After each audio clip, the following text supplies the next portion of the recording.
And welcome back to 13 News Weekend. We're joined by Naoma, and she's talking all about a big topic, sharing photos online. Yeah, actually I was talking to Martin after the segment we were talking about this, and it's kind of a hot topic that people aren't really aware of. Social media is all about sharing of photos. That's what we want to do. It's more engaging. But just because you find a photo online doesn't mean it's free to use. So there's a lot of things you got to be careful about, especially bloggers. They're grabbing images from Google image search or wherever they're finding them and just using them. And even if you give someone credit, even if you link back to them, even if you aren't using it for profit, you think you're okay, but it's not necessarily true. So there's been some cases, and I've been reading up on it online, where they've been asked to take down the photo, and they do, but then you're still held liable, and they can, you know. And what are the real-world repercussions for that, like held liable? Well, you can be fined, and you can be asked to actually take your whole website down. So the rules is if you're not sure if it's yours or copyrighted, you probably shouldn't use it. There's tons of sites available that you can use to find free stock images, or just take your own as well.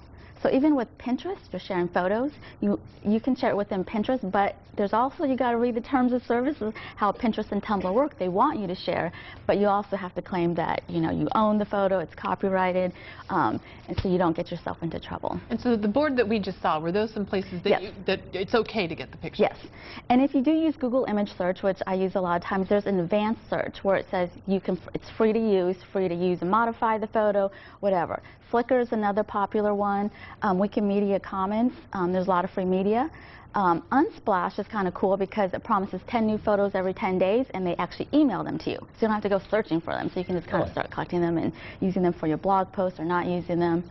But I guess that's pretty prevalent. If you just, you know, we're so used to just, I mean, the internet, sharing. you know, so used to sharing, you come across a photo you like, you snip it, you clip it or whatever else and put it somewhere, and that's not necessarily okay. Everyone says, oh, well, everyone else is doing it, I'm not going to get caught, but you just don't want to put yourself in that situation. So always, you know, be cautious about using it. And as a photographer or someone that uses it, you know, be careful of these social media sites, because, you know, there's some terms like with Facebook and Instagram a while back ago, they were saying that they have the right to those photos.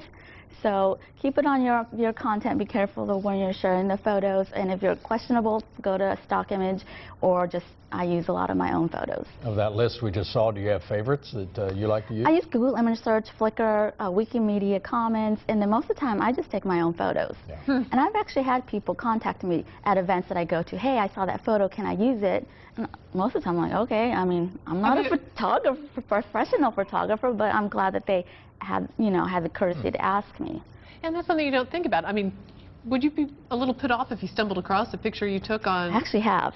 Yeah. Really? But for me, I'm like, you know, I'm not a professional photographer. I'm not making money really from my photographs. I do it because I enjoy it, and I'm glad my photos are being shared. But as I get, you know, more and more followers, I'm starting to put like a little watermark at the bottom of my photos, the ones that I know are probably going to be shared. But most of the time, you know, I don't really care. But the big photographers, not everyone has that exactly. attitude. All right, Naoma, good information as usual. Thanks so much for coming in, and we'll be back, everybody.